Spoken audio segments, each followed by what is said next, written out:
I learned that some places in the galaxy were perfect for disappearing. Morrow was one of them. The desert city sat beside Caden 9's enormous starship graveyard, where thousands of ancient vessels lay buried beneath the sand.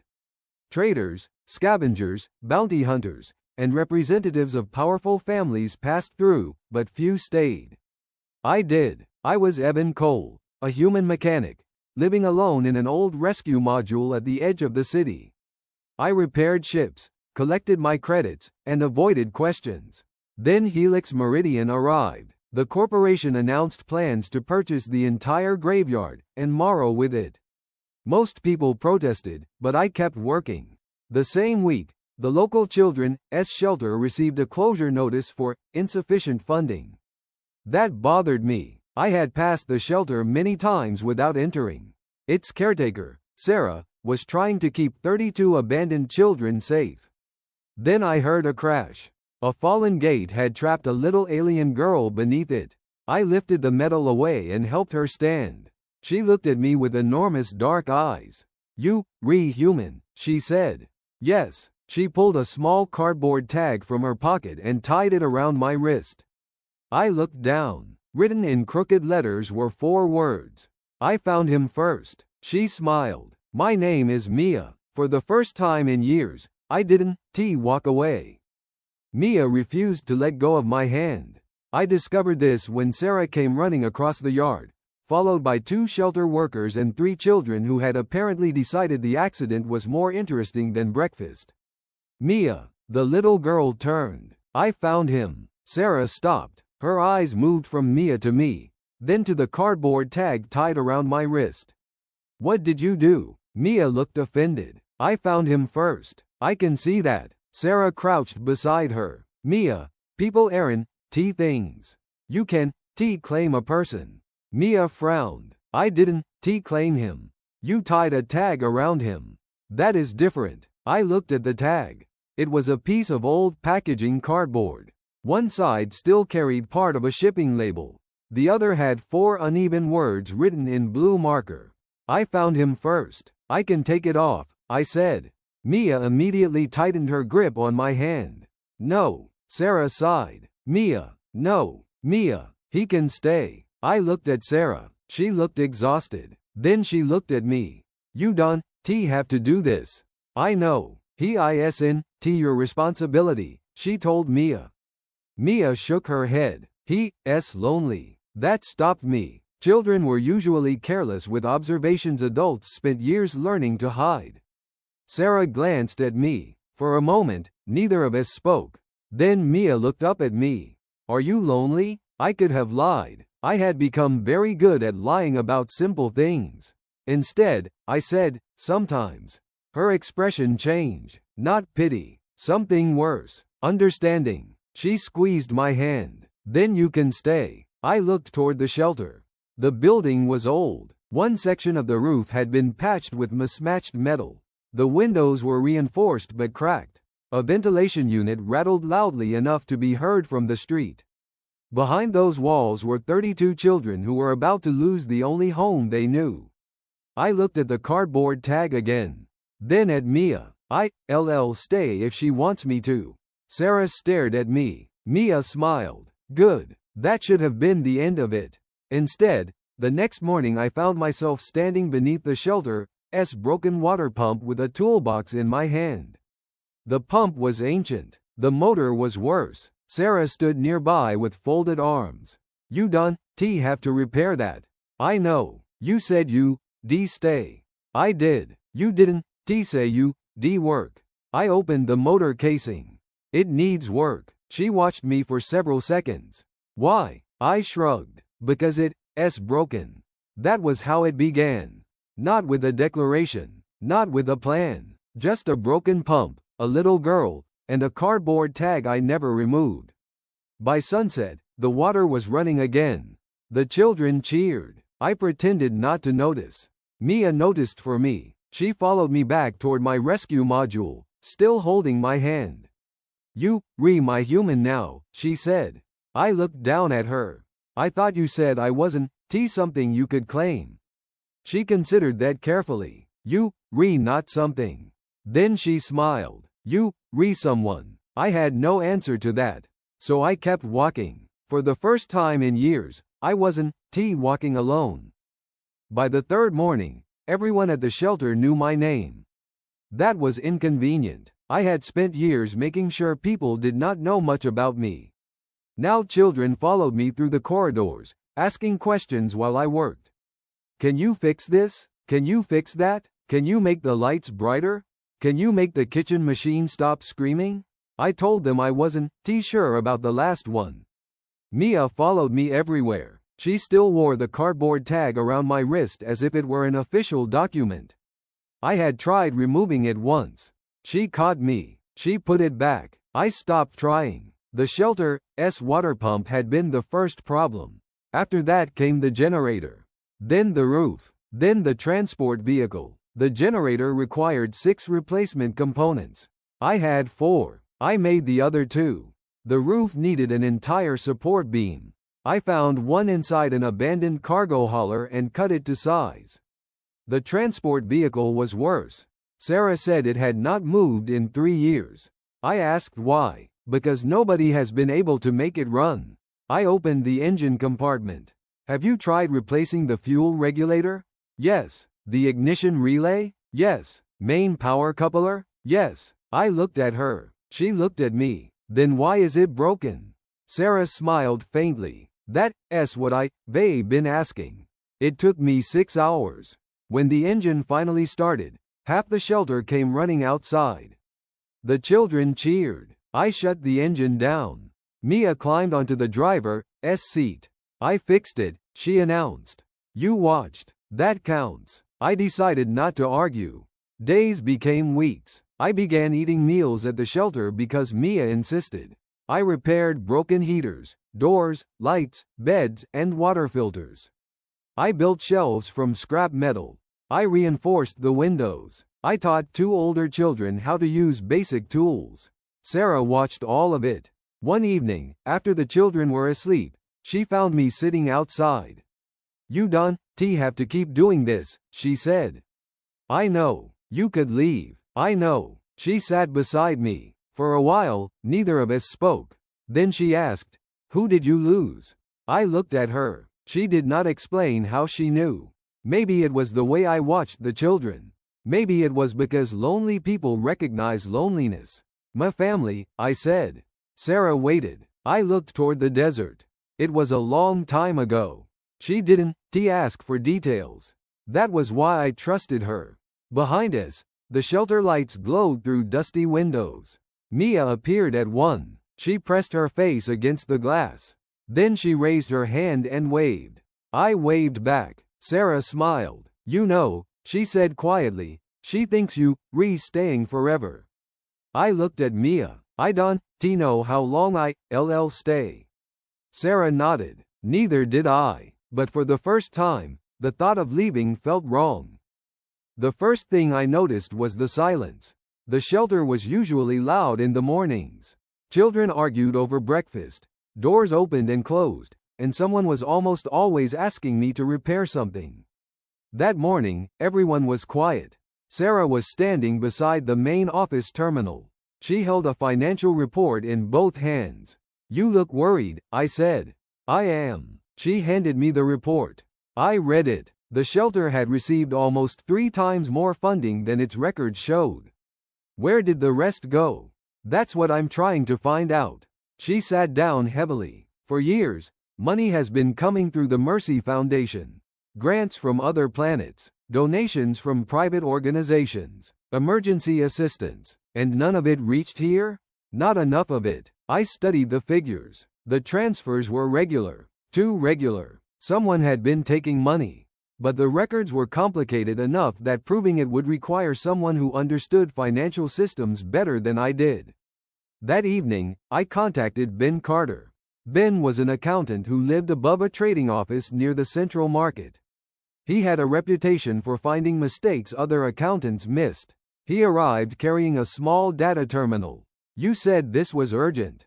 It is. We spent 6 hours examining the records. At first, Ben said almost nothing.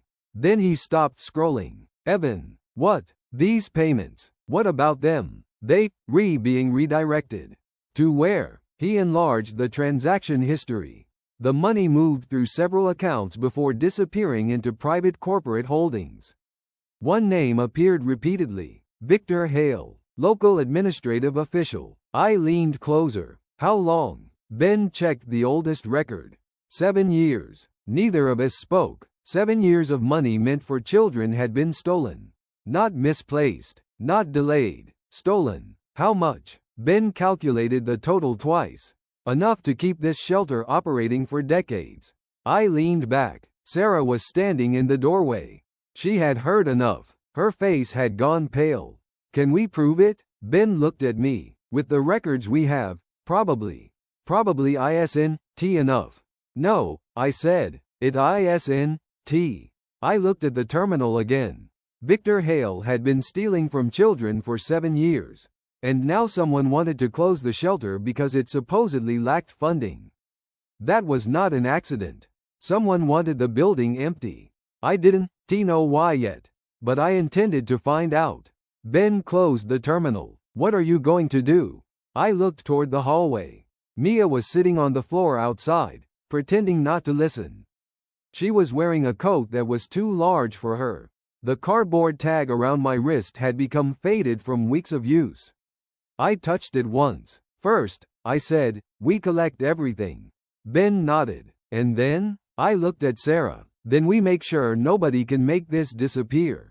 For the first time since I came tomorrow, I wasn't repairing something that was broken. I was preparing to expose whoever had broken it. The next week brought someone important tomorrow. I knew that because the streets were cleaner. That never happened unless someone powerful was coming. 3 black vehicles entered the city just after noon. Their engines barely made a sound, and their windows were dark enough to hide the occupants completely. People moved aside. I kept working. Ben had continued examining Victor Hale's accounts. We had copied everything we could find and stored the evidence in 3 separate locations. It wasn't enough yet. We needed something Hale couldn't explain away.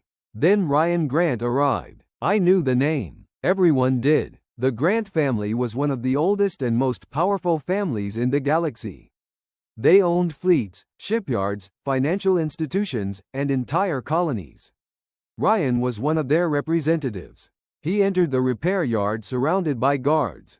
His clothes probably cost more than my rescue module. He looked at the graveyard with open disgust. So this is Morrow. I kept tightening a bolt. Ryan stopped beside me. You, the human mechanic? Yes. He looked me over. You'll be working with the acquisition crews. No. His eyebrows rose. No, I have work here. He laughed. You don't understand. The graveyard belongs to us now. Not yet. His smile disappeared. For several seconds, we stared at each other. Then he pointed toward a massive cargo container nearby. Move that. I looked at it. It was enormous. Where? Over there. I put down my tools. The container was heavier than anything a normal mechanic should have been expected to move manually. I lifted it anyway. Not quickly. Not dramatically. I simply carried it across the yard and placed it where Ryan had pointed. His guards went quiet. Ryan stared at the container. Then at me. You've done manual labor before. Yes. He glanced at the sword strapped across my back. It was old. The metal was dark from age, and the sheath was worn almost smooth. Ryan laughed again. What is that supposed to be? A sword. A sword? Yes. He stepped closer. You actually carry that thing? Sometimes. Ryan looked amused. That's a museum relic. I said nothing. He tapped the sheath with one finger. People like you should stop pretending old weapons make you dangerous. I looked at his hand. Then at him. You should stop touching things you don't understand. His guards shifted. Ryan's expression hardened. But I simply picked up my tools and returned to work. He walked away. Mia had been watching from across the yard. When Ryan disappeared, she ran toward me. Was that man mean? Yes. Do you want me to bite him? I looked at her. No. She thought about it. Are you sure? Yes. She nodded solemnly. Okay. Then she took my hand. I looked down at the cardboard tag still tied around my wrist. The words had faded. I found him first. I had almost forgotten about the day she wrote them. Almost. That evening, after the shelter closed, I returned alone to the graveyard. I walked past hundreds of wrecks until I reached one ship buried beneath the sand. Nobody in Morrow touched it. Nobody knew why. I did. I had known for years. And that night, for the first time, I decided to go inside. I walked into the graveyard after midnight. The city lights disappeared behind me, leaving only the wind and the sound of sand striking dead metal. The ship waited in a shallow valley. Most people in Morrow called it cursed. They were wrong. It wasn't cursed. It was forgotten. I stopped beside the buried hull and placed my hand against the metal. For a moment, I simply stood there. Then I opened the access panel. The mechanism still recognized me. That was the first thing that went wrong. The second was the door. It opened before I touched it. I entered. Dust covered everything, but the internal systems were not dead. Dim blue lights appeared along the corridor, one after another, following me deeper into the ship. I knew this vessel. I had known it before Morrow, before Evan Cole, before the rescue module, before 10 years of silence. At the end of the corridor, I found the command chamber. A single console remained intact. I activated it. The screen displayed one word: Starfall. I closed my eyes. The memories returned without permission. A black ship cutting through stars. My father's voice. My mother's laughter. A little girl running through a family estate. My own hands gripping a sword. Then fire. The starfall had not been destroyed. It had been hidden, and I had hidden it. I opened a panel beneath the command console and removed a small metallic device. It was not large. It didn't need to be. Inside it was the key to a system that had once belonged to my family. The Grant family. My family. For 10 years, the galaxy had believed Ethan Grant was dead. I had allowed them to believe it. I had watched the reports.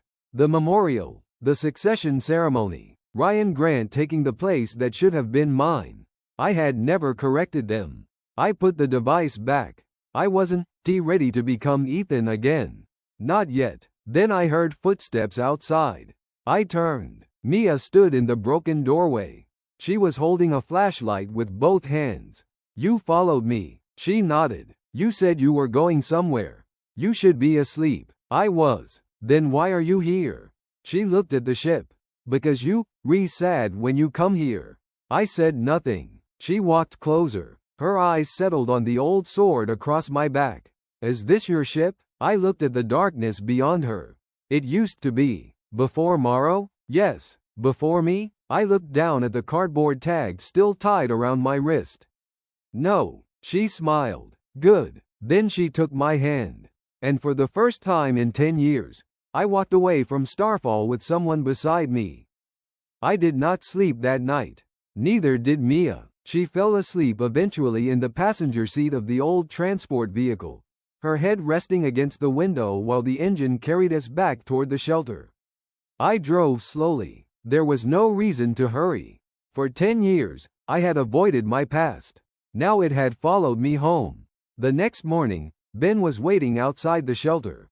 He looked worried. Evan, we have a problem. What kind? Victor Hale knows we re-investigating the accounts. I stopped. How? Someone accessed the records last night. Did they copy anything? No. Ben handed me a data chip. I made another copy before they got in. I put it in my pocket. Good. Sarah came outside. What happened? Hale knows. She looked toward the children. What will he do? I don't know. I did know. Men like Victor Hale rarely reacted to exposure by admitting guilt. They removed the people who could expose them. That afternoon, the first notice arrived. The shelter was ordered to close immediately.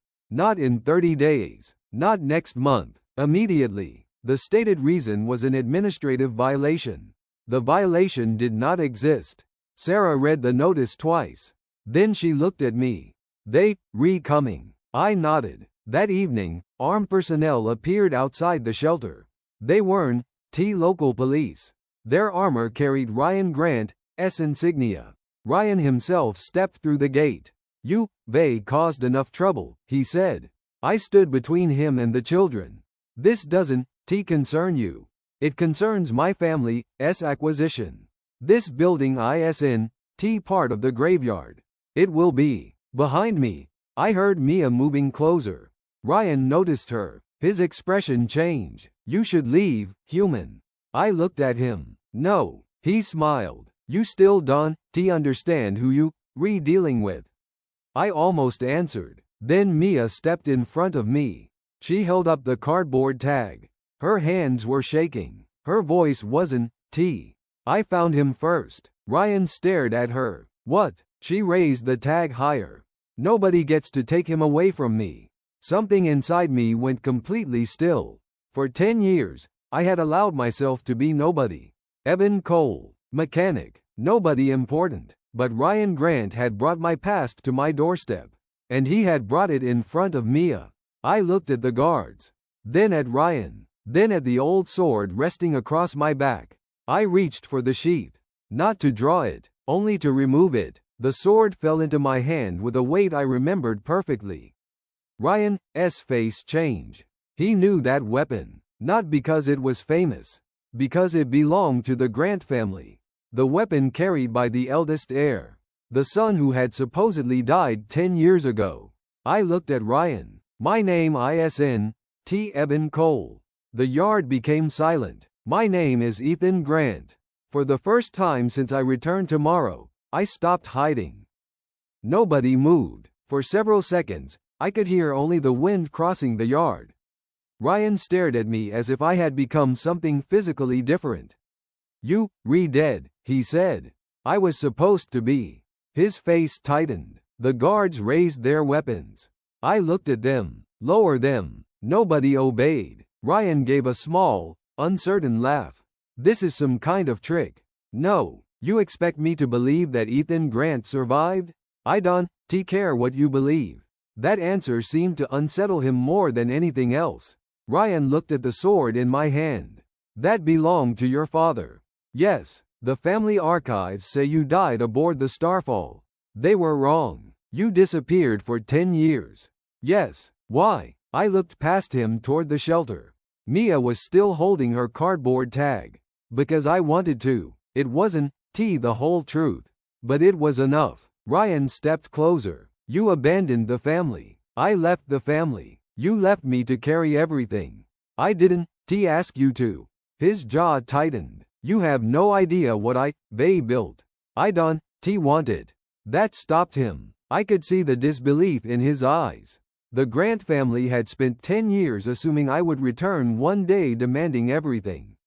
The title, the estates, the fleets, the authority. They had prepared for a war over inheritance. They had never prepared for an heir who didn't want any of it. Victor Hale arrived 20 minutes later. He came with local officials and a legal representative, carrying documents that declared the shelter property subject to immediate seizure. He saw me. Then he saw the sword. His face went white. You know who I am, I said. Hale swallowed. Ethan Grant. Good. I handed Ben the data chip. Make 3 copies. He nodded. Send 1 to the Planetary Court. 1 to the Mercy Foundation. 1 to every news network operating in Morrow. Hale stepped forward. You cannot do that. I already did. He looked toward Ryan. Your family doesn't control this city. Ryan said nothing. That was when Hale understood his mistake. He had assumed Ryan would protect him. Ryan was staring at me instead. The old family insignia on my sword had become impossible to ignore. Hale lowered his voice. If you expose me, those children will lose everything. I looked at him. No. He frowned. They'll finally get what was stolen from them. For the first time, fear appeared in his eyes. Not because I had threatened him. Because he understood that I didn't need to. The evidence would do it. I turned toward Mia. She was smiling. You stayed, she whispered. I looked at the faded cardboard tag around her wrist. No. I touched it gently. You found me, and this time, I did not hide from the name Ethan Grant. Nobody moved. For several seconds, I could hear only the wind crossing the yard. Ryan stared at me as if I had become something physically different. You, dead, he said. I was supposed to be. His face tightened. The guards raised their weapons. I looked at them. Lower them. Nobody obeyed. Ryan gave a small, uncertain laugh. This is some kind of trick. No, you expect me to believe that Ethan Grant survived? I don't care what you believe. That answer seemed to unsettle him more than anything else. Ryan looked at the sword in my hand.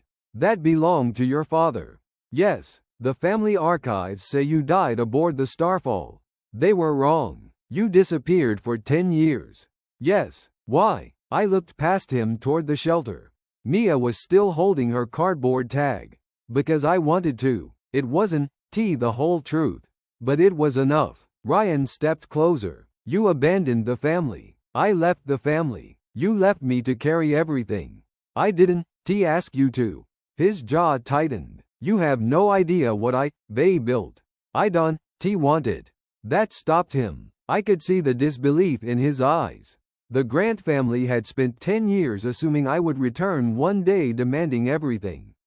The title, the estates, the fleets, the authority. They had prepared for a war over inheritance. They had never prepared for an heir who didn't want any of it. Victor Hale arrived 20 minutes later. He came with local officials and a legal representative, carrying documents that declared the shelter property subject to immediate seizure. He saw me. Then he saw the sword. His face went white. You know who I am, I said. Hale swallowed. Ethan Grant. Good. I handed Ben the data chip. Make 3 copies. He nodded. Send 1 to the Planetary Court. 1 to the Mercy Foundation. 1 to every news network operating in Morrow. Hale stepped forward. You cannot do that. I already did. He looked toward Ryan. Your family doesn't control this city. Ryan said nothing. That was when Hale understood his mistake. He had assumed Ryan would protect him. Ryan was staring at me instead. The old family insignia on my sword had become impossible to ignore. Hale lowered his voice. If you expose me, those children will lose everything. I looked at him. No. He frowned. They finally get what was stolen from them. For the first time, fear appeared in his eyes. Not because I had threatened him. Because he understood that I didn't need to. The evidence would do it. I turned toward Mia. She was smiling. You stayed, she whispered. I looked at the faded cardboard tag around her wrist. No. I touched it gently. You found me. And this time, I did not hide from the name Ethan Grant. The investigation changed Morrow before anyone admitted it. Officials who had ignored the shelter for years suddenly answered messages. Companies that had planned to buy the graveyard began reconsidering their offers. People who once called me a useless mechanic now stood aside when I walked through the market. I disliked all of it. Power made people behave differently. That was one reason I had abandoned mine. But I couldn't abandon it again. The Mercy Foundation audit expanded every day. Ben worked with investigators until his eyes were red from exhaustion. Sarah organized the shelter's records. I spent most of my time repairing the building. That seemed to confuse everyone. One reporter approached me outside the workshop. Ethan Grant, why are you still repairing old equipment? I tightened a bolt. Because it's broken. You could buy a new shelter. Yes, then why don't you? I looked toward the children. Because they live here. The reporter waited for something more. I gave her nothing. She eventually left. That afternoon, Ryan returned with a different expression. The acquisition is suspended, he said. Good. My family wants you back. No, you didn't even ask what they were offering. I know what they offering. Everything. I looked at him. I don't want everything. Ryan was silent. You really mean that? Yes. He looked toward the graveyard. You know what that place could become? A repair port. He smiled slightly. That was my thought. I studied him. You changing the acquisition plan? My family is. Why? Because the numbers changed. I almost laughed. That sounded like the Grant family. Ryan continued, we can build a port here without destroying Morrow. Then do that. You, giving orders now? No. I picked up another tool. I am making a suggestion. He watched me for a moment. You Haven, change. I changed enough. Before he left, Ryan stopped at the gate. There is one more thing. I waited. Someone inside the family is looking into your disappearance. I became still. Who? We don't know. Find out. Ryan nodded. For the first time, I believed he might actually help. That night, I returned to the shelter after everyone had gone to sleep. Mia was waiting on the steps. You, late. I had work. You always have work. Yes. She looked at the sword on my back. Are you going to leave? No. She smiled. Good. I sat beside her. For a while, we watched the lights of Morrow flicker across the desert. The galaxy knew Ethan Grant had returned.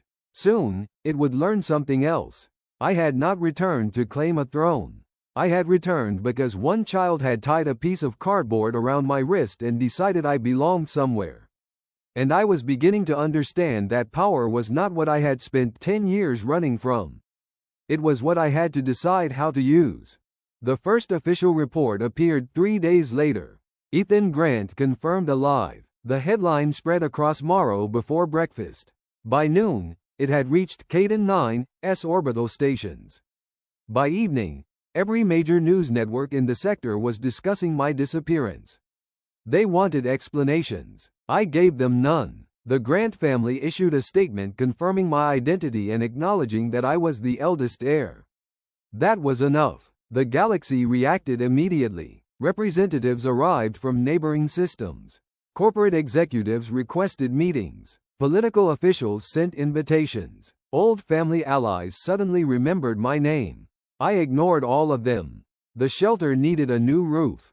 That mattered more. The strangest reaction came from people who had known me as Evan. The scavengers who had shared drinks with me. The traders who had argued over repair prices. The mechanics who had borrowed my tools. They couldn't understand why I was still the same person. One of them finally asked me, "Why are you still here?" I was repairing a transport engine. Where else would I go?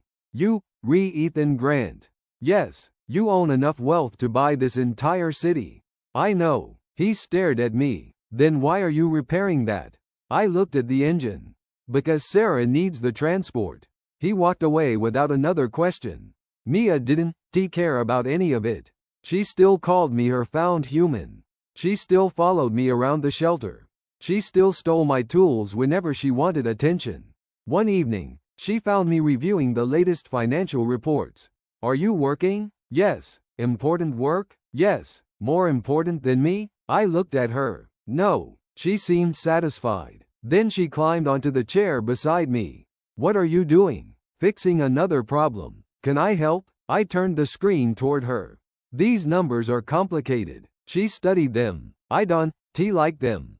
Neither do I. Then delete them. I almost smiled. Unfortunately, it doesn't work that way. She thought about this. Why? Because people did something wrong.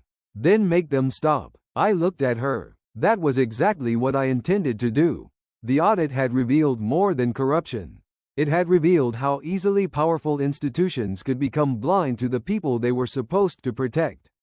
I could have used my family's influence to control the entire process. Instead, I ordered an independent investigation. Every payment, every official, every shelter, every account, nothing would be hidden because of my name. That was the first order I gave as Ethan Grant. Not a demand for loyalty. Not a claim to authority. Just an instruction. Find the truth, and when the truth was found, make it impossible to bury again. The audit lasted 6 weeks.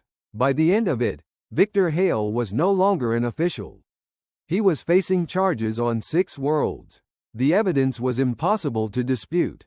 Money had been diverted through private accounts, falsified records, and shell organizations controlled by people who had worked with him for years. The stolen funds were recovered. Every credit that could be traced was returned.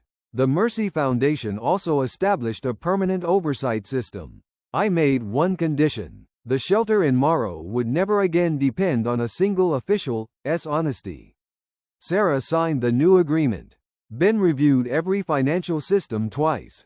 I paid for the repairs. Not because I wanted gratitude. Because the children needed a place to live. One morning, the Grant family's representative arrived at my workshop. He wore formal clothing and carried a sealed document. The family council has reached a decision. I continued working. What decision? They want you to return to the family estate. No. He blinked. They haven't explained the offer. I know what the offer is. You would become head of the family. I don't want that. You would control hundreds of ships. I don't want those either. He looked genuinely confused. Then what do you want? I glanced through the workshop window. Mia was outside, teaching one of the younger children how to use a wrench. I want this place to work. The representative followed my gaze. You would abandon everything the Grant family built. No. I put down my tool. I would stop pretending it belongs to me. He had no answer. Neither did I. The next day, I signed the documents refusing succession. Ryan came to the shelter that evening. You really did it. Yes. You understand what you gave away? Yes. He shook his head. I spent 10 years trying to become the man everyone expected you to be. I looked at him. And I don't think I ever understood what that meant. I didn't know what to say. So I didn't. Mia appeared behind him. Are you staying? I looked at her. Yes. She smiled. Good. Then she took my hand. The cardboard tag was still there. Faded. Bent. Nearly unreadable. But I could still make out the words. I found him first. I had once thought the tag was a child's game. Now I understood it differently. Mia had not claimed me. She had given me somewhere to stay. That was something I had not known I needed. The galaxy could keep its titles. The Grant family could keep its estates. The fleets could remain under someone else's command. I had spent 10 years believing that power meant having the ability to leave. I was beginning to understand that sometimes power meant having the ability to stay. So I stayed. And Morrow became my home. 5 years changed Morrow. The starship graveyard became a repair port. At first, the transformation seemed impossible. The wrecks had been considered worthless except for salvage. Now ships from 12 worlds arrived every week, bringing damaged engines, broken hulls, and crews who had learned that Morrow's mechanics could repair almost anything. The old desert streets became crowded. New workshops appeared. Then warehouses. Then docking towers. The city grew without losing what made it itself. I kept my original workshop.